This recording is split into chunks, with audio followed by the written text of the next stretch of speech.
নমস্কার, আমি মৌসুমী। শিলালিপিতে আপনাদের সবাইকে স্বাগত জানাই। আজ থেকে শুরু করছি সাহিত্যিক হুমায়ুন আহমেদের বৃষ্টি বিলাস। গল্প পাঠ ভালো লাগলে শেষে একটা লাইক দিয়ে যেতে ভুলবেন না। এখনও যারা আমার চ্যানেলটা সাবস্ক্রাইব করেননি তাদের সকলের কাছে আমার অনুরোধ, প্লিজ আমার চ্যানেলটা সাবস্ক্রাইব করে নেবেন। পাশে যে বেল নোটিফিকেশনটা আছে সেটা অবশ্যই প্রেস করে দেবেন। আজ উপন্যাসের প্রথম পর্ব। রিকশা থেকে নেমেই শামা দেখল তাদের বাসার বারান্দার কাঠের চেয়ারে কে যেন বসে আছে। কাঠের চেয়ারের পেছনের একটা পা ভাঙা। চেয়ারটা দেয়ালে হেলান না দিয়ে বসা যায় না, কিন্তু যে বসেছে সে চেয়ারটা বারান্দার মাঝামাঝি এনেই বসেছে। একটু অসাবধান হলেই উল্টে পড়বে। শামার বুক ধুকপুক করতে লাগল। যে কোনো সময় একটা অ্যাক্সিডেন্ট ঘটবে এটা মাথায় থাকলেই টেনশন হয়। শামার সমস্যা হচ্ছে সামান্য টেনশনেই তার বুক ধুকপুক করে, গলা শুকিয়ে যায়। এক এক সময় মনে হয় হাত পা শক্ত হয়ে আসছে। নিশ্চয়ই হার্টের কোনো অসুখ। যত দিন যাচ্ছে তার অসুখটা তত বাড়ছে। আগে এত সামান্যতে বুক ধুকধুক করত না, এখন করে। গত সপ্তাহে কলেজ থেকে ফেরার পথে সে দেখল কে যেন ঠিক রাস্তার মাঝখানে একটা ডাব ফেলে রেখেছে। তার বুক ধুকধুক করা শুরু হলো। এই বুঝি অ্যাক্সিডেন্ট হলো। ডাবের ধাক্কা লেগে উল্টে পড়ল রিকশা। রিকশার যাত্রী ছিটকে পড়ল সিট থেকে, আর সঙ্গে সঙ্গে পেছন থেকে একটা ট্রাক এসে তার উপর দিয়ে চলে গেল। দৃশ্যটা শামা চোখের সামনে স্পষ্ট দেখল। তার হাত পা হয়ে গেল শক্ত, নড়ার ক্ষমতা নেই। অ্যাক্সিডেন্ট না হওয়া পর্যন্ত সে যেন নড়তে পারবে না। তার উচিত রাস্তায় নেমে ডাবটা সরিয়ে দেওয়া। সেটাও সম্ভব না। 20 বছর বয়সী রূপবতী একটা তরুণী রাস্তায় ময়লা পরিষ্কার করছে, এই দৃশ্য মজাদার। চারিদিকে লোক জমে যাবে। সবাই তার দিকে ড্যাব ড্যাব করে তাকিয়ে থাকবে। তাদের দৃষ্টিতে পরিষ্কার লেখা থাকবে, ব্রেন নষ্ট মেয়ে। ডাবটা সরিয়ে সে যখন বাসার দিকে রওনা হবে তখন তার পেছনে পেছনে কয়েকজন রওনা হবে। মজা দেখার জন্য যাবে। ব্রেন নষ্ট মেয়ে নতুন আর কি করে সেটা দেখার কৌতূহলেই পেছনে পেছনে যাওয়া। পাগল মেয়ের পেছনে হাঁটা যায়, তাতে কেউ দোষ ধরে না। ভাঙা চেয়ারটায় বসে আছেন শামার বাবা আব্দুর রহমান। তিনি মালিবাগ অগ্রণী ব্যাংকের ক্যাশিয়ার। সন্ধ্যা 7টার আগে কোনোদিনই বাসায় ফেরেন না। এখন বাজছে 3:10। অসময় বাসায় ফিরে বারান্দায় বসে আছেন বলে শামা দূর থেকে বাবাকে চিনতে পারেনি। তাছাড়া বাসায় তিনি যতক্ষণ থাকেন খালি গায়ে থাকেন।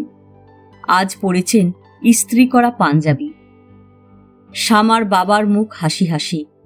তাকে দেখে মনে হচ্ছে কিছুক্ষণের মধ্যে আনন্দময় কিছু ঘটবে। তার প্রতীক্ষায় চেয়ারে বসে তিনি পা দোলাচ্ছেন।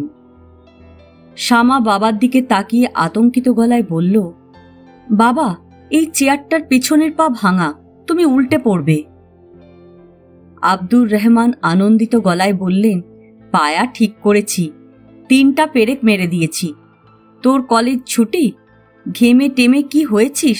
যা ঘরে গিয়ে গোসল কর, আর তোর মাকে বল আমাকে একটা পান দিতে।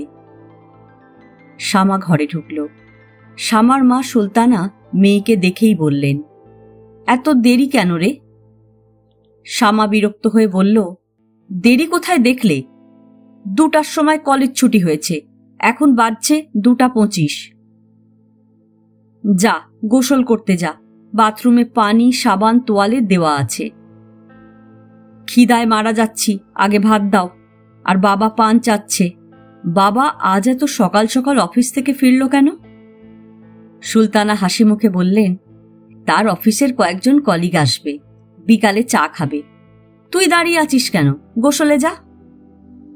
শামা শীতল গলায় বলল, ঘটনা কি বলো তো মা? আমাকে গোসল করানোর জন্যে এত ব্যস্ত হয়ে গেছো কেন? সুলতানা হড়বড় করে বললেন, কোনো ঘটনা না। ঘটনা আবার কি? তোর বাবার কয়েকজন বন্ধু বিকালে চা খেতে আসবে। অফিসের বন্ধু বান্ধবরা চা খেতে আসতে পারে না?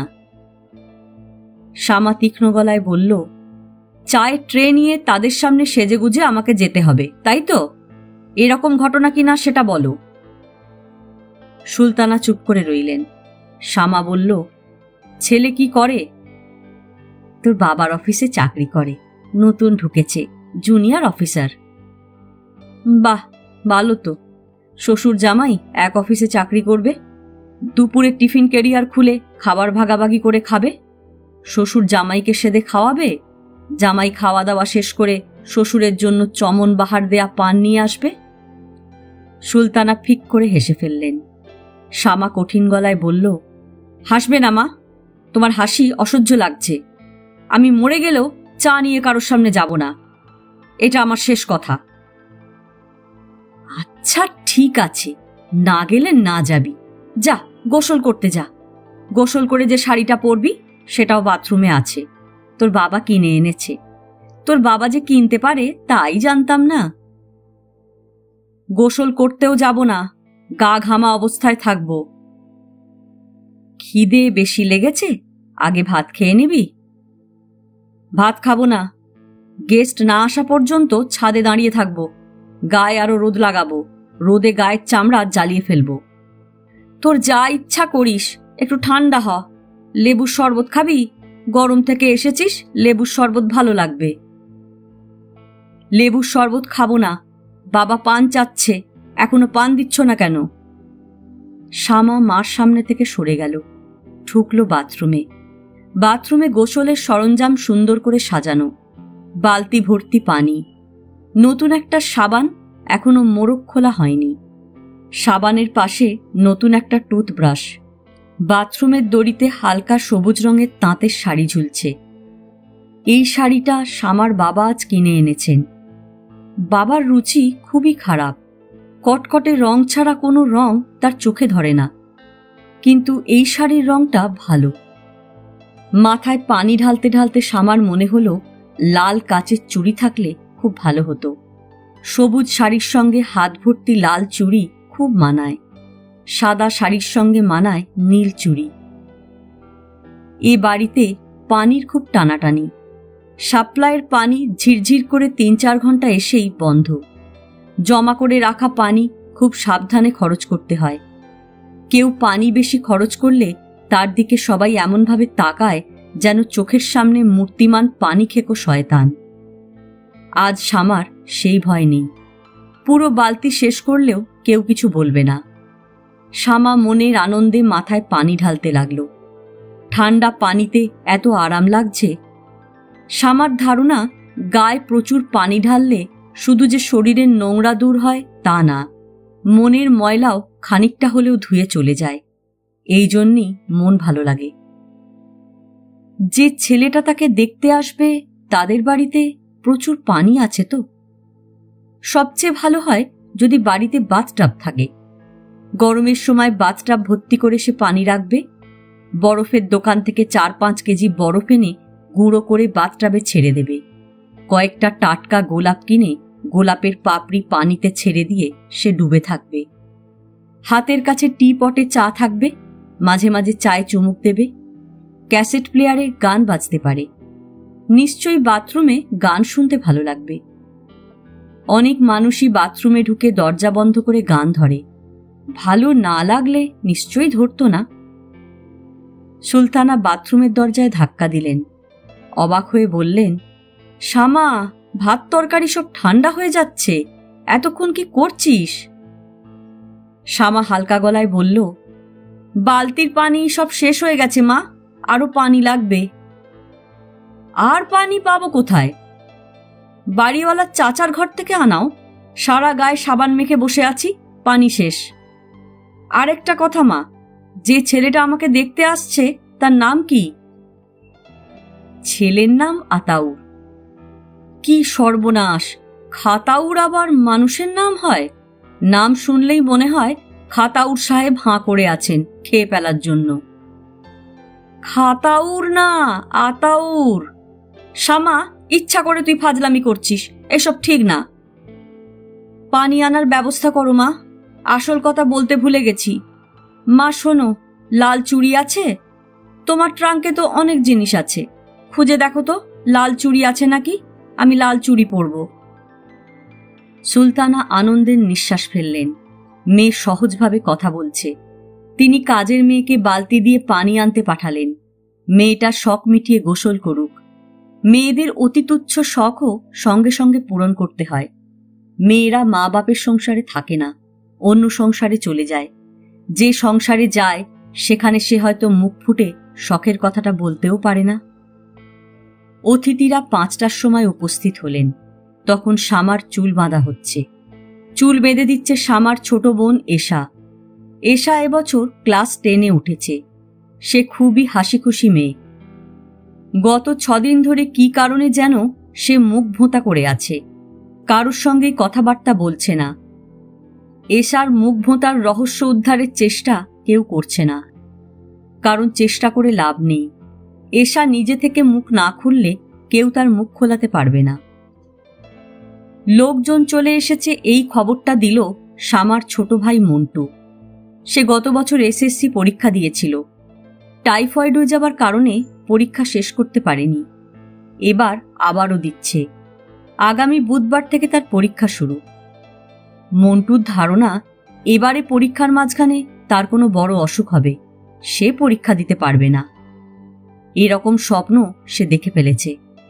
স্বপ্নে পরীক্ষার হল থেকে অ্যাম্বুলেন্সে করে তাকে সরাসরি হাসপাতালে নেওয়া হয়। হাসপাতালে ডাক্তাররা ছোটাছুটি শুরু করেন, কারণ তাকে রক্ত না দিলে সে মারা যাবে।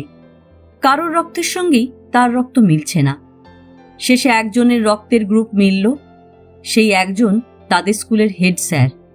তিনি রক্ত দিতে এসে তাকে দেখে প্রচণ্ড ধমক দিয়ে বললেন, কিরে, তুই এবছরও পরীক্ষা দিচ্ছিস না? ফাজলামি করিস? মন্টু এসে প্রায় ফিসফিস করে বলল, আপা এসে গেছে, 4 জন এসেছে। শামা বিরক্ত গলায় বলল, 4 জন এসেছে? খুব ভালো কথা। তুই ফিসফিস করছিস কেন? এর মধ্যে ফিসফিসানির কি আছে? ট্যাক্সি করে এসেছে। শুনে খুশি হলাম। ট্যাক্সি করেই তো আসবে, ঠেলা গাড়িতে করে তো আর আসবে না। নাকি তুই ভেবেছিলি ঠেলা গাড়ি করে আসবে? অনেক মিষ্টি এনেছে, 5 প্যাকেট। সামনে থেকে যা তো, কানের কাছে বিজ বিজ করবি না। কয় প্যাকেট মিষ্টি এনেছে দাঁড়িয়ে দাঁড়িয়ে গুনেছিস? শুনেই তো লজ্জা লাগছে। মেহমানরা বসার ঘরে বসেছেন। তাদেরকে চা নাস্তা এখনো দেওয়া হয়নি। আরও 2 জন নাকি আসবেন, তাদের জন্য অপেক্ষা। মজার গল্প হচ্ছে, হাসি শোনা যাচ্ছে। শামা সেজেগুজে অপেক্ষা করছে। চা নিয়ে যেতে বললেই সে ট্রেতে করে চা নিয়ে যাবে।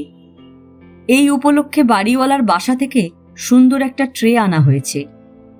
ছোট্ট একটা সমস্যা হয়েছে। এক ধরনের চায়ের কাপ আছে 6টা। 4 জন গেস্ট আছেন, আরও 2 জন আসবেন। 6টা কাপ হয়ে গেল। আব্দুর রহমান সাহেবকে চা দিতে হবে, তার জন্য একটা কাপ লাগবে। তারা হয়তো শামাকেও চা খেতে বলবেন, আরও 2টা ভালো কাপ দরকার। সুলতানা খুব দুশ্চিন্তার মধ্যে আছেন।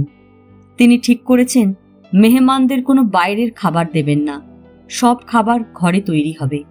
তিনি কলিজার সিঙ্গারা বানানোর চেষ্টা করছেন। সিঙ্গারার 3টা কোনা ঠিকমতো উঠছে না। সিঙ্গারা তিনি আগেও বানিয়েছেন, তখন ঠিকই কোনা উঠেছে। এখন কেন উঠছে না? বিয়েতে কোনো অলক্ষণ নেই তো? আজ সকালবেলা বেশ কয়েকবার তিনি 1 শালিক দেখেছেন। 1 শালিকের ব্যাপারটা অনেকেই বিশ্বাস করে না, তিনি খুব করেন। ছোটবেলা থেকেই তিনি লক্ষ্য করেছেন, যতবার 1 শালিক দেখেছেন ততবারই ঝামেলা হয়েছে।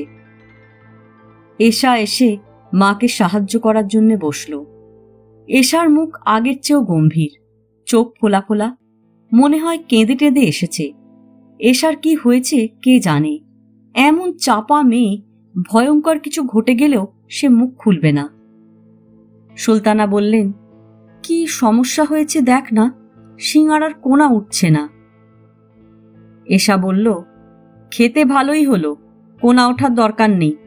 দোকানের সিঙ্গারায় লোকজন কোনা খোঁজে, ঘরের সিঙ্গারায় খোঁজে না। সুলতানা বললেন, একটা খেয়ে দেখ।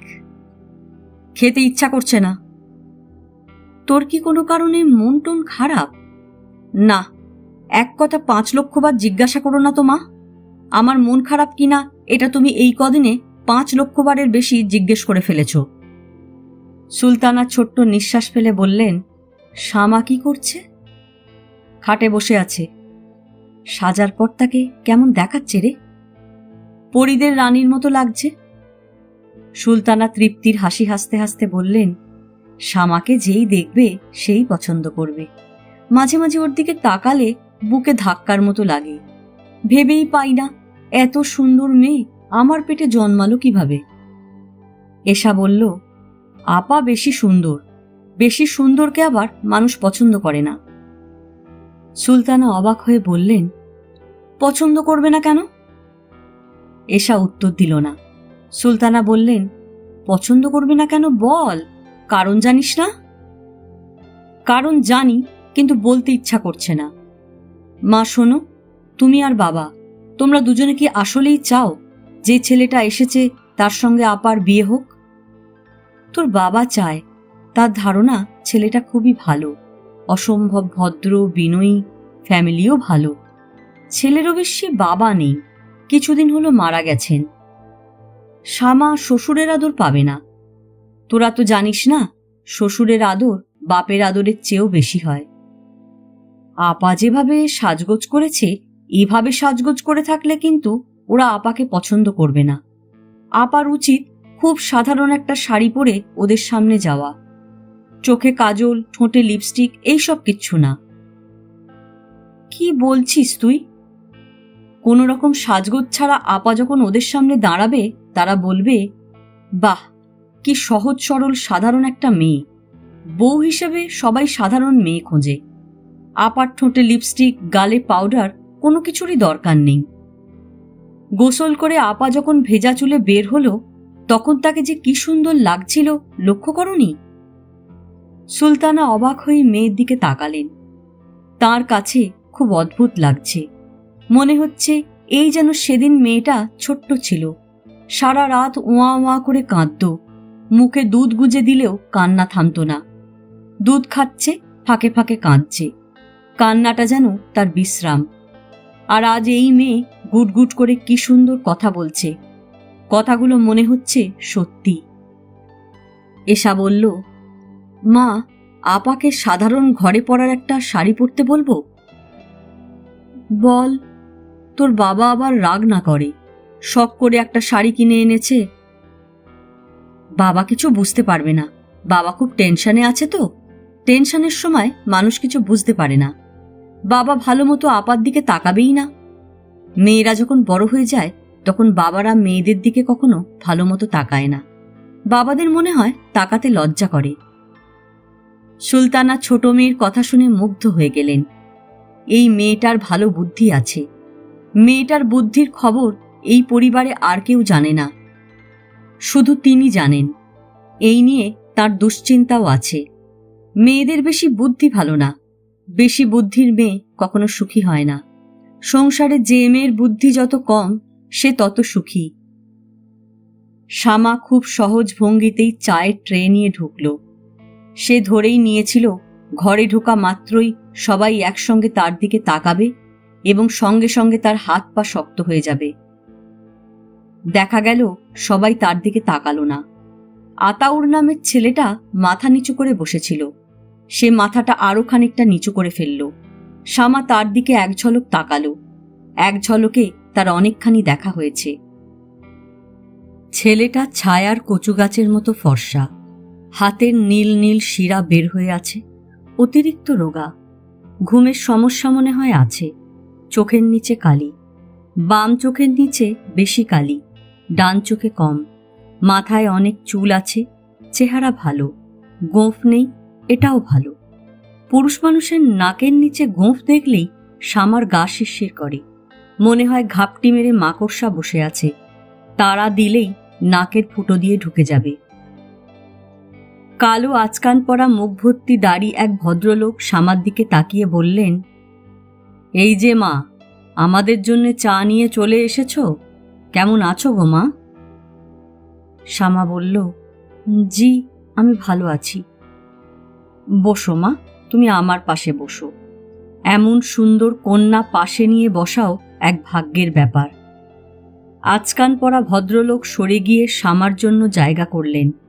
শ্যামা সহজ গলায় বলল, আমি খাবারটা হাতে হাতে দিয়ে নি, তারপর বসি। ঠিক আছে মা, ঠিক আছে, আগে কাজ, তারপর বসা, তারপর আলাপ। আর এই জগতে খাওয়ার চেয়ে বড় কাজ তো কিছু নেই, কি বলেন আপনারা? কেউ কিছু বলল না, শুধু আতাউর নামের ছেলেটা কাশতে লাগল। শ্যামা মনে মনে বলল, এই যে খাতাউর ভাইয়া, আপনার এই কাশি ঠান্ডার কাশি না যক্ষা টক্ষা আছে? প্লেটে খাবার বাড়তে বাড়তে শ্যামা ভাবল, খাবার প্লেট সবার আগে যিনি মুরব্বি তার হাতে দেওয়া দরকার। তা না করে সে যদি যক্ষারোগী খাতাউরের হাতে দেয় তাহলে কেমন হয়? যক্ষারোগী নিশ্চয়ই ভাবছে না তাকে প্রথম দেওয়া হবে, তার কাশি আরও বেড়ে যাবে। আচকান পড়া মওলানা বেশি ফটফট করছে। মওলানার ফটফটানি কিছুক্ষণের জন্য হলেও কমবে। মওলানা হয়তো মনে মনে বলবে, নাউজিবিল্লাহ, মেয়েটা হয়তো নির্লজ্জ, বলুক যার যা ইচ্ছা। শ্যামা খাবারের প্লেট আতাউরের দিকে বাড়িয়ে দিয়ে খুবই স্বাভাবিক গলায় বলল, আপনার কি ঠান্ডা লেগেছে? এত কাশছেন কেন? শ্যামা যা ভেবেছিল তাই হল। আচকান পরা মওলানা হকচকিয়ে গেলেন।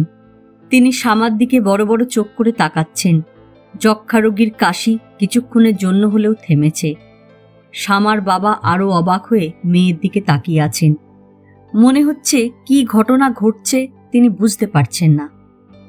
আচকান পরা মওলানা নিজেকে সামলে নিয়ে বললেন, মা শোনো, পুরুষ মানুষের কাশিকে তুচ্ছ করতে নাই। পুরুষ মানুষ চেনা যায় কাশি দিয়ে। কথায় আছে, ঘোড়া চিনি কানে, রাজা চিনি দানে, কন্যা চিনি হাসে, পুরুষ চিনি কাশে। আতাউরকে চিনতেছি তার কাশিতে, আর তোমারে চিনতেছি তোমার হাসিতে। হা হা হা। শ্যামা লক্ষ্য করল সবাই হাসতে শুরু করেছে, এমনকি তার বাবাও হাসছেন, যিনি কখনো হাসেন না, কারণ হাসিকে তিনি চারিত্রিক দুর্বলতা মনে করেন। সবাই হাসছে, শুধু যক্ষারোগীর মুখে কোনো হাসি নেই, সে মাথা আরও নিচু করে ফেলেছে। কালো আচকান পরা মওলানা পাত্রের মেজ চাচা সৈয়দ আওলাদ হোসেন নেত্রকোনা কোর্টে ওকালতি করেন। তিনি পাত্রের অভিভাবক। বিয়ের কথাবার্তার সময় পাত্রের অভিভাবকরা ক্রমাগত কথা বলেন। সৈয়দ সাহেব তার ব্যতিক্রম নন। তিনি দাঁড়ি কমা ছাড়াই কথা বলে গেলেন এবং বিদায়ের আগে অত্যন্ত নাটকীয় ভঙ্গিতে বললেন, যাবার আগে একটা কথা বলে যাই। কন্যা আমাদের সবারই অত্যন্ত পছন্দ হয়েছে, আলহামদুলিল্লাহ। শুধু কন্যা পছন্দ হয়েছে বললে ভুল বলা হবে, কন্যার পিতাকেও পছন্দ হয়েছে। বেয়ান সাহেবের সাথে দেখা হয় নাই, তার রান্না পছন্দ হয়েছে। সিঙাড়া অনেক জায়গায় খেয়েছি, এরকম স্বাদের সিঙাড়া খাই নাই। বেয়ান সাহেবকে দূর থেকে জানাই অন্তরের অন্তঃস্থল থেকে মোবারকবাদ। এখন বিবাহের তারিখ নিয়ে দুটো কথা। আমি সবচেয়ে খুশি হতাম আজকে রাতেই বিবাহ দিতে পারলে। সেটা সম্ভব না, আমাদের নিজেদের কিছু আয়োজন আছে। আমরা তো শহরের লোক না, গ্রামের লোক। বিয়ে শাদী সবাইকে নিয়ে দিতে হয়। কাজেই বিবাহ হবে ইনশাআল্লাহ আষাঢ় মাসে। আব্দুর রহমান সাহেব, আপনার কিছু বলার থাকলে বলেন। আব্দুর রহমান সাহেব বিনীত ভঙ্গিতে বললেন, আপনারা যা ঠিক করবেন তাই হবে। এই মেয়ে এখন আপনাদের মেয়ে। আওলাদ হোসেন সবগুলি দাঁত বের করে দিয়ে বললেন, আলহামদুলিল্লাহ, এই যে আপনি বললেন আপনাদের মেয়ে, এতে সব কথা বলা হয়ে গেল। মেয়ে তো আমাদের অবশ্যই, আপনাদের বাড়িতে থাকতে দিয়েছি। হা হা হা। আওলাদ সাহেব আচকানের পকেট থেকে আংটি বের করে শ্যামার আঙুলে পরিয়ে দিলেন। শুধু আংটি না, আংটির সঙ্গে খামে ভর্তি টাকাও আছে, 1001 টাকা। আওলাদ সাহেব বললেন, এই যে 1001 টাকা দিলাম, এর একটা ইতিহাস আছে। ইতিহাস না বললে বুঝবেন না, হয়তো ভাববেন টাকা দিচ্ছে কেন, ছোট লোক নাকি। এখন ইতিহাসটা বলি। আজ আমাদের খুবই গরিবী হালত, সবসময় এরকম ছিল না। আমার পূর্বপুরুষরা ছিল ঈশ্বরগঞ্জের নওয়ানি জমিদার। তাদের নিয়ম ছিল কন্যাকে 1001টা আশরাফি দিয়ে মুখ দেখা। এই নিয়ম তো এখন আর সম্ভব না, তারপরেও পুরনো স্মৃতি ধরে রাখা। শ্যামা বাবার চোখের ইশারায় তার হবু চাচা শ্বশুরকে পা ছুঁয়ে সালাম করে বোকার মতো দাঁড়িয়ে রইল। তার কাছে মনে হচ্ছে সে একটা নাটকে পাঠ করছে, যে নাটকে তার চরিত্রটা খুবই গুরুত্বপূর্ণ, কিন্তু কোনো সংলাপ নেই। পরিচালক তাকে বুঝিয়েও দেননি স্টেজে উঠে কি করতে হবে। 1001 টাকা ভর্তি খামটা হাতে নিয়ে দাঁড়িয়ে থাকতে খুবই অস্বস্তি লাগছে। এটা যদি কোনো হাসির নাটক হতো তাহলে সে খাম খুলে টাকাগুলি বের করে গুনতে শুরু করত এবং একটা নোট বের করে বলতো, এই নোটটা ময়লা, বদলে দিন। কিন্তু এটা কোনো হাসির নাটক না, খুবই সিরিয়াস নাটক। নাটকের কেন্দ্রীয় চরিত্রের একজন ঈশ্বরগঞ্জের নওয়ানি জমিদারের উত্তরপুরুষ সৈয়দ ওয়ালিয়ার রহমান এখন আবেগে আপ্লুত হয়ে কাঁদছেন এবং রুমালে চোখের পানি মুছছেন। নাটকের আরেক চরিত্র শ্যামার বাবা আব্দুর রহমান সাহেবের চোখেও পানি। অন্যান্য পার্শ্ব চরিত্ররাও উঁকিঝুঁকি দিচ্ছে। মন্টুকে দেখা যাচ্ছে, সে ব্যাপার দেখে পুরোপুরি হকচকিয়ে গিয়েছে। তার হাতে একটা পানির গ্লাস। শ্যামার মনে হলো যে কোনো মুহূর্তে সে হাত থেকে পানির গ্লাস ফেলে দেবে। বিয়ের পাকা কথার দিন হাত থেকে পড়ে গ্লাস ভাঙা শুভ না অশুভ কে জানে। শ্যামার হঠাৎ করেই আয়নায় নিজেকে দেখতে ইচ্ছা করল। তার চেহারাটা কি আগের মতোই আছে, না বদলাতে শুরু করেছে? ছেলেদের চেহারা সমগ্র জীবনে খুব একটা পাল্টায় না, কিন্তু মেয়েদের চেহারা পাল্টাতে থাকে। কুমারী অবস্থায় থাকে একরকম চেহারা, বিয়ের কথাবার্তা ঠিকঠাক হবার সময় হয় অন্য একরকম চেহারা, বিয়ের পর আরেক রকম চেহারা, মা হবার পর চেহারা আবার পাল্টায়, যখন শাশুড়ি হয় তখন আরেক দফা চেহারা বদল। আব্দুর রহমান সাহেব ভেতরের বারান্দায় রাখা দুটো বেতের চেয়ারের একটায় বসে আছেন, অন্যটায় বসেছেন সুলতানা। আব্দুর রহমান সাহেবের হাতে জ্বলন্ত সিগারেট। তিনি সিগারেট খান না। আজ বিশেষ দিন উপলক্ষে মন্টুকে দিয়ে 3টা সিগারেট আনানো হয়েছে। তাকে দেখে মনে হচ্ছে সিগারেট টেনে তিনি খুবই মজা পাচ্ছেন। সুলতানা বললেন, চা খাবে? আব্দুর রহমান তৃপ্তির নিঃশ্বাস ফেলে বললেন, চা 1 কাপ খাওয়া যায়, তোমার চা বানানোর দরকার নেই। বড় মেয়েকে বলো চা বানিয়ে আনো, বিয়ে হয়ে যাচ্ছে, কাজকর্ম শিখবে না? সুলতানা বললেন, মেয়েকে এখন আমি মরে গেলেও চুলার কাছে যেতে দেব না। বিয়ের পাকা কথা হবার পর মেয়েদের চুলার কাছে যেতে দেয়া হয় না। তাই নাকি? অনেক নিয়মকানুন আছে। চুল খোলা রেখে বাইরে বের হওয়া নিষেধ, রাতে বিছানায় একা একা থাকা নিষেধ। বলো কি, জানতাম না তো। সুলতানা চা বানানোর জন্য উঠে দাঁড়ালেন। আব্দুর রহমান স্ত্রীর দিকে তাকিয়ে নরম গলায় বললেন, চা কিন্তু 2 কাপ আনবে। চা খেতে খেতে বুড়ো বুড়ি গল্প করি। মেয়ের বিয়ে হয়ে যাচ্ছে, এখন তো আমরা বুড়ো বুড়ি, তাই না? আর এশাকে একটু পাঠাও, ওর সঙ্গে কথা আছে। ওর সঙ্গে কি কথা? আছে, কথা আছে। সব কথা তোমাকে বলা যাবে নাকি? বাপ মেয়ের আলাদা কথা থাকবে না? শুধু মা মেয়ে রাত জেগে গুটুর গুটুর তা হবে না। স্বামীর আনন্দ দেখে সুলতানার মন কেমন কেমন করতে লাগল। অনেকদিন পর মানুষটাকে তিনি এত আনন্দিত দেখলেন। মেয়ের বিয়ে ঠিক হওয়ায় কোনো বাবা কি এত আনন্দিত হয়?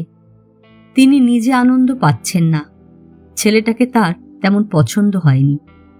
তার ধারণা শ্যামার মতো রূপবতী মেয়ের জন্য অনেক ভালো পাত্র পাওয়া যেত, একটু শুধু খোঁজ খবর করা।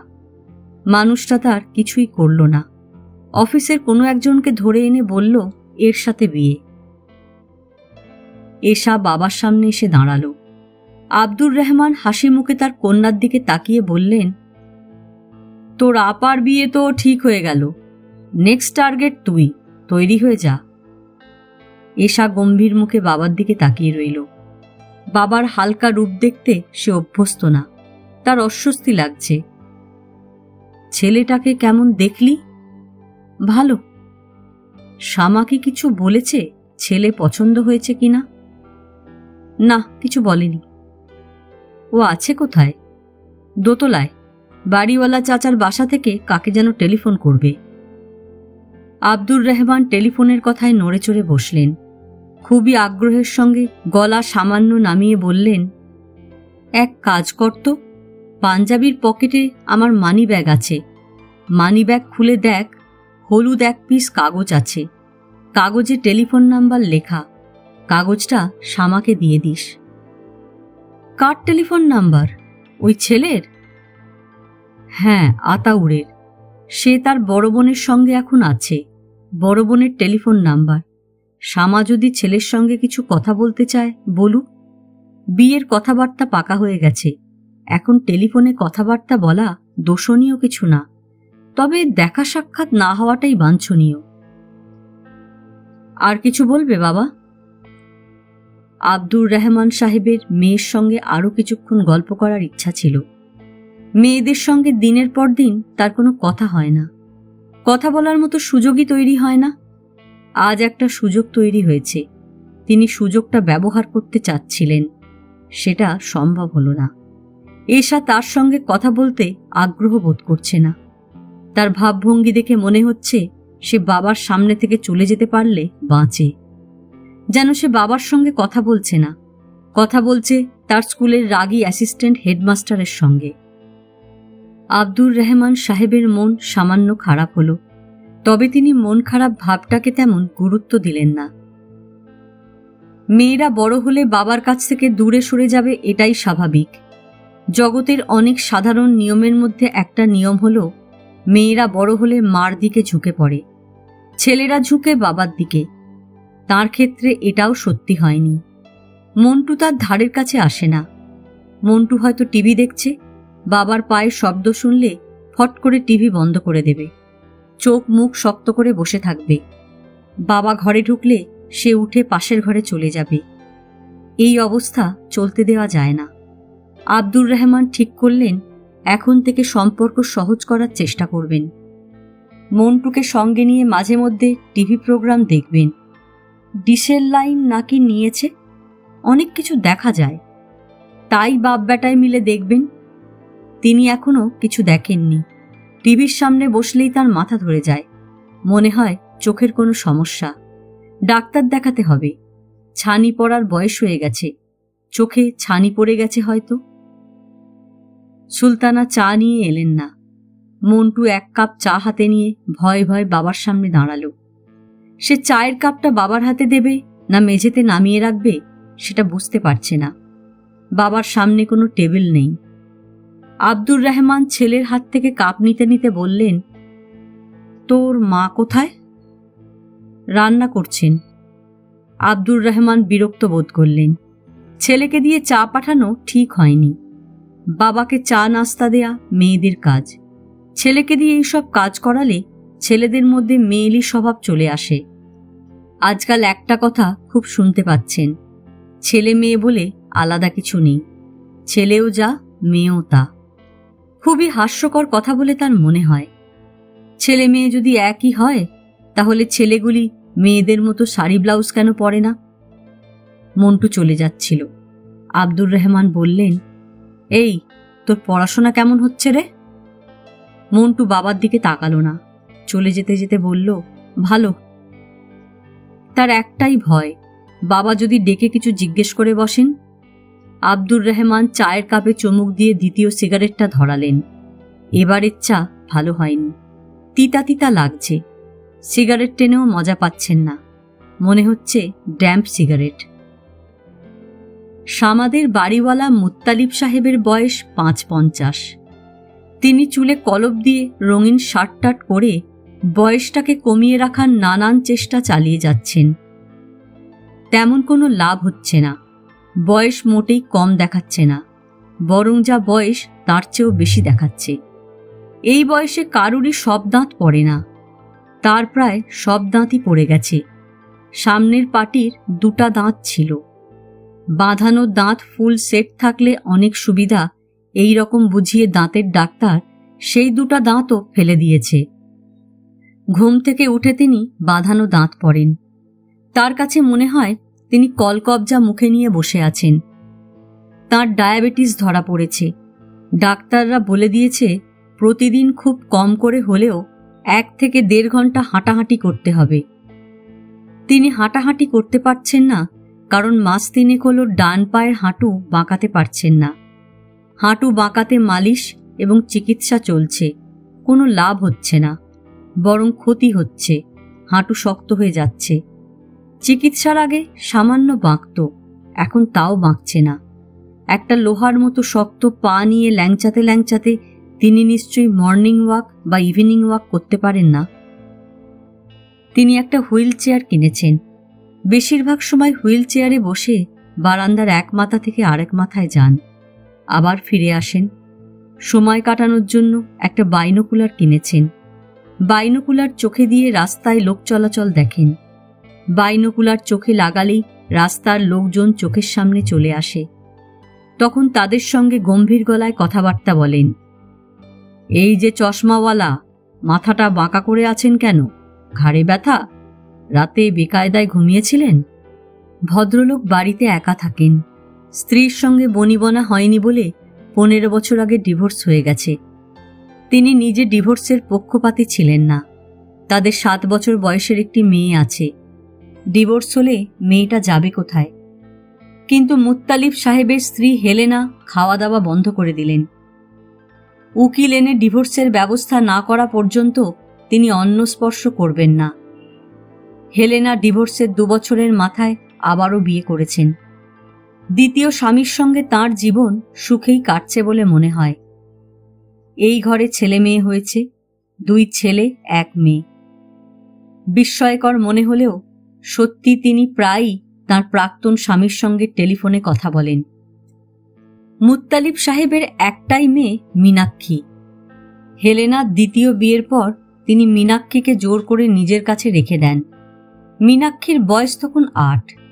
সে এমনই কান্নাকাটি শুরু করে যে তিনি নিজেই মেয়েকে তার মার কাছে রেখে আসেন এবং হুঙ্কার দিয়ে বলেন, তোকে যদি আমার বাড়ির ত্রিসীমানায় দেখি তাহলে কিন্তু কাঁচা খেয়ে ফেলব।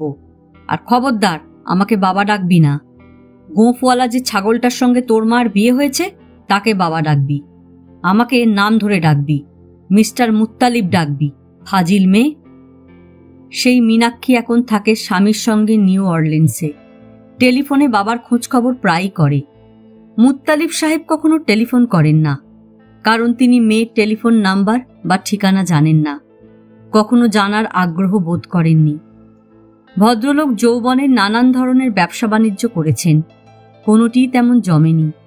জীবনের শেষ বেলায় তাঁর সঞ্চয় অতীশ দীপঙ্কর রোডে 2 তলা একটি বাড়ি, 1300 সিসির লাল রঙের একটা টয়োটা এবং ব্যাংকে কিছু ফিক্সড ডিপোজিট।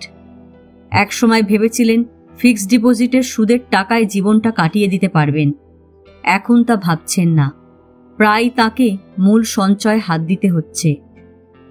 মুত্তালিব সাহেব শামা মেয়েটিকে অত্যন্ত পছন্দ করেন। কোনো এক বিচিত্র কারণে তিনি চান না তাঁর পছন্দের কথাটা শামা জানুক। শামার সঙ্গে দেখা হলেই তিনি তটস্থ হয়ে থাকেন। তাঁর একটাই চিন্তা, অস্বাভাবিক মমতার ব্যাপারটা তিনি কিভাবে গোপন রাখবেন। তাঁর ধারণা এই কাজটা তিনি অত্যন্ত সুন্দরভাবেই করছেন। বাস্তব সেরকম না। শামা ব্যাপারটা খুব ভালো মতো জানে। বিকেলে শামাকে দোতলায় উঠতে দেখে তিনি ধমকের গলায় বললেন, টেলিফোন করতে এসেছিস? তোকে 100 বার বলেছি এটা পাবলিক টেলিফোন না। শামা বলল, টেলিফোন করতে আসেনি, আপনার পায়ের অবস্থা জানতে এসেছি। পায়ের অবস্থা কি? হাঁটু কি বাঁকা হচ্ছে না আগের মতোই আছে? মুত্তালিব সাহেব জবাব দিলেন না। শামা বলল, এরকম রাগি রাগি মুখ করে বসে আছেন কেন? মুত্তালিব সাহেব বিরক্ত মুখে বললেন, মাথা ধরেছে, তুই কথা বলিস না তো। তোর ক্যানক্যানে গলা শুনে মাথা ধরা আরো বেড়ে যাচ্ছে। তুই যে জন্যে এসেছিস সেটা শেষ করে বিদেয় হ। আমি কি জন্যে এসেছি? টেলিফোন করতে এসেছিস। ত্রিনা ফিনা কতগুলো মেয়ে বান্ধবী ভালো জুটিয়েছিস, বেয়াদবের এক শেষ। আপনার সঙ্গে কি বেয়াদবি করল? রাত 11:30টার সময় টেলিফোন করে বলে, আপনাদের একতলায় যে থাকে শামা নাম, তাকে একটু ডেকে দিন তো। কোনো সালাম আলিকুম নেই, কিছু নেই। আপনি কি করলেন? খট করে টেলিফোন রেখে দিলেন? আমি বললাম, রাত 11:30 বাজে, এটা আড্ডার সময় না, ঘুমাতে যাবার সময়। বিছানায় যাও, ঘুমাবার চেষ্টা করো। এটা বলেই খট করে টেলিফোন রেখে দিলেন। খট করে রাখলাম না, যেভাবে রাখতে হয় সেভাবেই রাখলাম। তুই দুনিয়ার মানুষকে আমার টেলিফোন নাম্বার দিচ্ছিস, এটা ঠিক না। আর দেব না। যাদেরকে দিয়েছিস তাদের বলে দিবি কখনো যেন এই নাম্বারে তোকে খোঁজ না করে। আচ্ছা, বলে দেব। আপনি দয়া করে রাগে দাঁত কিরমির করবেন না, আপনার ফলস দাঁত খুলে পড়ে যাবে। শামা হাসছে। মুত্তালিব সাহেব ছোট্ট করে নিঃশ্বাস ফেললেন। মেয়েটা খুবই সুন্দর করে হাসছে, দেখলেই মায়া লাগে। মুত্তালিব সাহেবের এখন বলতে ইচ্ছে করছে, শামা শোন, তোর বন্ধুদের বলিস টেলিফোন করতে, আমি তোকে ডেকে দেব। শামা বলল, চাচা, ডাক্তার যে আপনাকে বলেছে দেয়াল ধরে হাঁটতে, আপনি কি হাঁটছেন? না। আসুন, আমার হাত ধরে ধরে হাঁটুন। প্রতিদিন আমি আধ ঘন্টা করে আপনাকে হাঁটা প্র্যাকটিস করাবো। তার বদলে আমাকে কি করতে হবে? তার বদলে আপনি আমাকে আধ ঘন্টা করে টেলিফোন করতে দেবেন। ঠিক আছে চাচা? না, ঠিক নেই। আজ বিকেলে তোদের এখানে কে এসেছিল? খাতাউর সাহেব এসেছিলেন। খাতাউরটা কে? এখনো কেউ না, তবে ভবিষ্যতে আমার হাজব্যান্ড হয়ে আসরে নামতে পারেন, সম্ভাবনা উজ্জ্বল। মুত্তালিব সাহেব হুইল চেয়ারে সোজা হয়ে বসলেন। কোণে দেখার মতো বড় একটা ব্যাপার ঘটেছে, অথচ কেউ তাকে খবরও দেয়নি। খবর পাঠালে তিনি কি উপস্থিত হতেন না? হাঁটুতে সমস্যা, তাই বলে হাঁটাহাঁটি তো পুরোপুরি বন্ধ না। ছেলে কি করে? বাবার অফিসে চাকরি করে। দেশ কোথায়? দেশ হলো বাংলাদেশ। কোন জেলা? গ্রামের বাড়ি কোথায়? জানি না। ছেলের নাম কি সত্যি খাতাউর? জি না, ভালো নাম আতাউর, তবে সব মহলে খাতাউর নামে পরিচিত। শামা আবারও হাসছে। মুত্তালিব সাহেব শামার দিকে মন খারাপ করে তাকিয়ে আছেন। হাসি খুশি এই মেয়েটা বিয়ের পর নিশ্চয়ই তার কাছে আসবে না, সহজ ভঙ্গিতে গল্প করবে না। চাচা, আমি কি আজ শেষবারের মতো আপনার টেলিফোনটা ব্যবহার করতে পারি? আমার যে বিয়ে ঠিক হয়ে গেছে, এই খবরটা বন্ধুদের দেব। মুত্তালিব সাহেব শার্টের পকেট থেকে টেলিফোনের চাবি বের করে দিলেন। তিনি তার টেলিফোন সবসময় তালাবন্ধ করে রাখেন। শামা সবসময় খুব আয়োজন করে টেলিফোন করে। টেলিফোন সেটের পাশে ইজি চেয়ার। সে ইজি চেয়ারে গা এলিয়ে শুয়ে পড়ে। টেলিফোন সেটটা রাখে নিজের কোলে। কথা বলার সময় তার চোখ থাকে বন্ধ। চোখ বন্ধ থাকলে যার সঙ্গে কথা বলা হয় তার চেহারা চোখে ভাসে, তখন কথা বলতে ভালো লাগে। হ্যালো ত্রিনা। কি করছিলি? কিছু করছিলাম না, আচার খাচ্ছিলাম। কিসের আচার? তেঁতুলের আচার। খাবি? খাবো। শামা হাসছে, ত্রিনাও হাসছে। শামা তার বিয়ের খবরটা কিভাবে দেবে ঠিক গুছিয়ে উঠতে পারছে না। ত্রিনা বলল, 17 তারিখের কথা মনে আছে? মীরার বিয়ে। মনে আছে। বাসা থেকে পারমিশন করিয়ে রাখবি, আমরা সারা রাত থাকবো, খুব হুল্লোড় করব। জিনিয়া বলেছে সে তার বাবার কালেকশন থেকে 1 বোতল শ্যাম্পেন নিয়ে আসবে। দরজা বন্ধ করে শ্যাম্পেন খাওয়া হবে। সারা রাত থাকতে দেবে না? অবশ্যই দেবে, না দেবার কি আছে? তুই তো কচি খুকি না। আমাদের বাসা অন্য সব বাসার মতো না। কোনো কথা শুনতে চাচ্ছি না, যেভাবেই হোক পারমিশন আদায় করবি। আচ্ছা, দেখি। তুই একটু ধর তো শামা, আমার হাতের তেঁতুল শেষ হয়ে গেছে, তেঁতুল নিয়ে আসি। 1 মিনিট। শামা টেলিফোন ধরে বসে রইল। ত্রিনা ফিরে এলো না। ত্রিনার সঙ্গে টেলিফোনে কথা হলে এ ব্যাপারটা প্রায়ই ঘটে। ত্রিনা কথাবার্তার মাঝখানে হঠাৎ বলে, 1 মিনিট ধর, আমি আসছি। আর আসে না। ত্রিনা কি এটা ইচ্ছা করে করে? যাদের সঙ্গে তার কথা বলতে ইচ্ছে করে না তাদের সঙ্গে এ ধরনের ট্রিক্স করে। আব্দুর রহমান সাহেব 10টা বাজতেই ঘুমোতে যান। আজ ঘুমোতে গেলেন 11:30টায়। হিসেবের বাইরে 1.5 ঘন্টা কাটালেন টিভি দেখে। কোনো একটা চ্যানেলে বাংলা ছবি হচ্ছিল, মাঝামাঝি থেকে দেখতে শুরু করেছেন। দেখতে তেমন ভালো লাগছে না, আবার খারাপও লাগছে না। তার ইচ্ছা করছিল স্ত্রী এবং ছেলে মেয়ের সঙ্গে নিয়ে ছবি দেখেন, সেটা সম্ভব হলো না। মন্টু বলল তার পরীক্ষা, সে টিভি দেখবে না। এশা বলল সে বাংলা ছবি দেখে না। শ্যামা বলল তার মাথা ধরেছে। তিনি একা একাই টিভির সামনে বসে রইলেন। সিনেমার গল্পে মন দেবার চেষ্টা করলেন। বড়লোক নায়ক গাড়ি অ্যাক্সিডেন্ট করে অন্ধ হয়ে গেছে। তার সেবা শুশ্রূষা করার জন্য অসম্ভব রূপবতী এক নার্স বাড়িতে এসেছে। নার্স ছেলেটির প্রেমে পড়ে গেছে, অথচ ছেলেটির অন্য এক প্রেমিকা আছে। গল্পে নানান ধরনের জটিলতা। এর মধ্যে নায়কের এক বন্ধু আছে যার প্রধান দায়িত্ব হাস্যকর কাণ্ডকারখানা করে লোক হাসানো। যেমন সে ফ্রিজের ভেতর ঘাপটি মেরে বসে থাকে। কেউ ফ্রিজ থেকে পানির বোতল আনতে গেলে সে নিজেই হাত বের করে বোতল তুলে দেয়। আব্দুর রহমান নায়কের বন্ধুর অভিনয়ে খুবই মজা পেলেন। যে কবার তাকে পর্দায় দেখা গেল সে কবারই তিনি প্রাণ খুলে হাসলেন। শ্যামা মাকে বলল, বাবার বোধহয় মাথা খারাপ হয়ে গেছে, কিরকম বিশ্রী করে হাসছে। মা, তুমি বাবার মাথায় পানি ঢেলে বিছানায় শুইয়ে দাও। সুলতানা হাসলেন। শ্যামা বলল, হাসির কথা না মা, আমার সত্যি ভালো লাগছে না। সুলতানা বললেন, তোর বিয়ে ঠিক হওয়ায় বেচারা খুবই খুশি হয়েছে, খুশি চাপতে পারছে না বলে এরকম করছে। আমার তো মা কোনো রাজপুত্রের সঙ্গে বিয়ে হচ্ছে না, কেরানি টাইপ একজনের সঙ্গে বিয়ে ঠিক হয়েছে।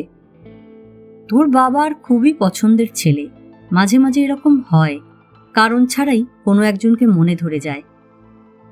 কারণ ছাড়া কিছু হয় না মা, সবকিছুর পেছনে কারণ থাকে। মাঝে মাঝে কারণটা বোঝা যায়, মাঝে মাঝে বোঝা যায় না। তোর কি ছেলেটাকে পছন্দ হয়েছে? না। তোর বাবা তো একেবারে বিয়ের তারিখ করে ফেলল। করলেও কোনো লাভ হবে না। আচ্ছা মা শোনো, ওরা যে 1001 টাকা দিয়ে গেছে, এই টাকাটা আমি খরচ করে ফেলি? সুলতানা মেয়ের দিকে তাকিয়ে রইলেন। শ্যামা বলল, আমার এক বান্ধবীর বিয়ে, তার বিয়েতে উপহার কিনতে হবে। সুলতানা শ্যামার প্রশ্নের জবাব না দিয়ে নিজের প্রশ্নটা আবার করলেন, ছেলে কি তোর মোটেও পছন্দ হয়নি? না, হয়নি। তাহলে তো তোর বাবাকে বলা দরকার, অপছন্দের একজনকে কেন বিয়ে করবি? বাবাকে কিচ্ছু বলার দরকার নেই। যেহেতু আমার পছন্দের কেউ নেই, আমি শেষটায় খাতাউড়ের গলা ধরে ঝুলে বসতেও পারি। মা শোনো, আমি কি ওই 1000 টাকা খরচ করতে পারি? তোর টাকা তুই খরচ করবি, এতবার জিজ্ঞেস করার কি আছে? আমার ওই বান্ধবীর বিয়ে হবে উত্তরায়। আমরা সারা রাত থেকে খুব হুল্লোড় করব। বাবার কাছে বলে আমার ভিসা করিয়ে রাখবে। আমি কিছু বলতে পারবো না, তুই নিজে বলবি। তোর বাবা রাজি হবে বলে আমার মনে হয় না। আর শোন, তুই তোর বাবার সঙ্গে কথা বলে তারপর ঘুমোতে যা। কেন? তুই বাড়িওয়ালার বাসায় ছিলি, তোর বাবা কয়েকবার তোকে খোঁজ করেছে, মনে হয় কিছু বলবে। বাবা খেজুরে আলাপ করবে। খেজুরে আলাপ আমার একদম পছন্দ না। এইভাবে কথা বলছিস কেন? ছি। খালি হাতে বাবার সামনে যেতে পারবো না, পান টান কিছু দাও, নিয়ে যাই। সুলতানা বললেন, এক কাজ কর, তোর বাবা যে শাড়িটা এনেছে সেটা পরে যা, তোর বাবা খুব খুশি হবে। শ্যামা হাই তুলতে তুলতে বলল, বাবা এমনিতেই খুশি আছে, আরো খুশি করার দরকার নেই। বেলুনে বেশি বাতাস বললে বেলুন বাস্ট করে, বাবা এখন বাস্ট করার পর্যায়ে চলে গেছেন। শ্যামা খিলখিল করে হাসছে। সুলতানা মুগ্ধ হয়ে মেয়ের হাসি দেখছেন। আব্দুর রহমান মশারির ভেতর ঢুকে পড়েছিলেন। বড় মেয়েকে দেখে মশারির ভেতর থেকে বের হলেন। শ্যামা বলল, বাবা তোমার জন্য পান এনেছি। আব্দুর রহমান আনন্দিত গলায় বললেন, পান তো আমি একবেলা খাই, শুধু দুপুরে ভাত খাবার পর। যাই হোক, এনেছিস যখন খেয়ে ফেলি। সমস্যা একটাই, আবার দাঁত মাজতে হবে। চলে যাচ্ছিস নাকি? বস, পান খেতে খেতে গল্প করি। শ্যামা বসল না, দাঁড়িয়ে রইল। বসলেই বাবা দীর্ঘ কথাবার্তা শুরু করতে পারেন। বাবাকে এই সুযোগ কিছুতেই দেয়া যাবে না। শ্যামার মনে হলো বাবার মেজাজ আজ শুধু যে ভালো তা না, অস্বাভাবিক ভালো। বান্ধবীর বিয়েতে সারা রাত কাটাবার অনুমতি নিতে হলে আজই নিতে হবে, এরকম সুযোগ আর পাওয়া যাবে না। আব্দুর রহমান পান মুখে দিয়ে বললেন, এশার কাছে একটা টেলিফোন নাম্বার আছে, আতাউরের নাম্বার। যদিও বিয়ের আগে মেলামেশা মোটেও বাঞ্ছনীয় না, তারপরেও বিশেষ কিছু যদি জানতে চাস। শামা বলল, কিছু জানতে চাই না। আব্দুর রহমান বললেন, বিয়ে শাদী পুরোপুরি ভাগ্যের ব্যাপার। অনেক খোঁজ খবর করে বিয়ে দেবার পর দেখা যায় বিরাট ঝামেলা। স্বামী তেল আর স্ত্রী জল, ঝাঁকাঝাঁকি করলে মিশে, আবার ঝাঁকাঝাঁকি করলেই তেল জল আলাদা হয়ে যায়। শামা বাবার দিকে তাকিয়ে আছে। আব্দুর রহমান হড়বড় করে কথা বলেই যাচ্ছেন। তার মুখ থেকে পানের রস গড়িয়ে সাদা গেঞ্জিতে পড়ছে, থুতনিতে রস লেগে আছে। তিনি তেল জল বিষয়ক কথাবার্তা বলেই যাচ্ছেন। কি বলছেন নিজেও বোধহয় জানেন না। শামা ভেবে পাচ্ছে না তার বাবা এত খুশি কেন, রহস্যটা কি। সে বাবাকে থামিয়ে দিয়ে বলল, বাবা, তোমাকে একটা জরুরি কথা চট করে বলে নেই, পরে ভুলে যাব। আব্দুর রহমান আগ্রহ নিয়ে বললেন, কি কথা? আমার এক বান্ধবীর বিয়ে, মীরা নাম, উত্তরায় ওদের বাড়ি। আমরা সব বন্ধুরা দল বেঁধে বিয়েতে যাচ্ছি। মীরা বলে দিয়েছে আমাদের সারা রাত থাকতে হবে। থাকবি? বন্ধু বান্ধবের বিয়েতে মজা না করলে কার বিয়েতে করবি? তোর বিয়েতেও ওদের সবাইকে বলবি, গায়ে হলুদের পর থেকে সবাই যেন থাকে। একটা ঘর তোর বন্ধুদের জন্য ছেড়ে দেব, মেঝেতে টানা বিছানা করে দেব। ঠিক আছে রে মা? শামা বলল, ঠিক আছে বাবা। আজকের পত্রিকা পড়েছিস? হ্যাঁ, ইদানিং সব পত্রিকায় নতুন একটা ব্যাপার হয়েছে, কার্টুন ছাপা হচ্ছে। বেশিরভাগ সময় খুব ফালতু টাইপ, মাঝে মাঝে আবার খুবই ভালো। আজকেরটা কি ভালো? আজকেরটা খুবই ভালো। হাসতে হাসতে অবস্থা কাহিল। ঘটনাটা হলো, এক লোকের পা ভাঙা, হাসপাতালে পড়ে আছে। তার বন্ধু গিয়েছে তাকে দেখতে। বন্ধু বলল, কিরে, পা কিভাবে ভাঙলি? সে বলল, সিগারেট খেতে গিয়ে পা ভাঙলাম। বন্ধু বলল, এটা আবার কেমন কথা? সিগারেট খেতে গিয়ে কেউ পা ভাঙে? সে বলল, ঘটনাটা হলো, সিগারেট শেষ করে জ্বলন্ত টুকরোটা খোলা ম্যানহোলে ফেলে দিলাম। তারপর অভ্যাসবশে পা দিয়ে সেই সিগারেট নেভাতে গিয়ে আব্দুর রহমান হেসেই যাচ্ছেন। পানের রসে তার গেঞ্জি এখন মাখামাখি। শামা অবাক হয়ে তার বাবাকে দেখছে। মানুষটা এত খুশি কেন? আজ এ পর্যন্তই। উপন্যাসের দ্বিতীয় পর্ব নিয়ে অন্যদিন আসব। গল্প পাঠ ভালো লাগলে লাইক, শেয়ার, কমেন্টস করতে ভুলবেন না। আজকের মতো নমস্কার।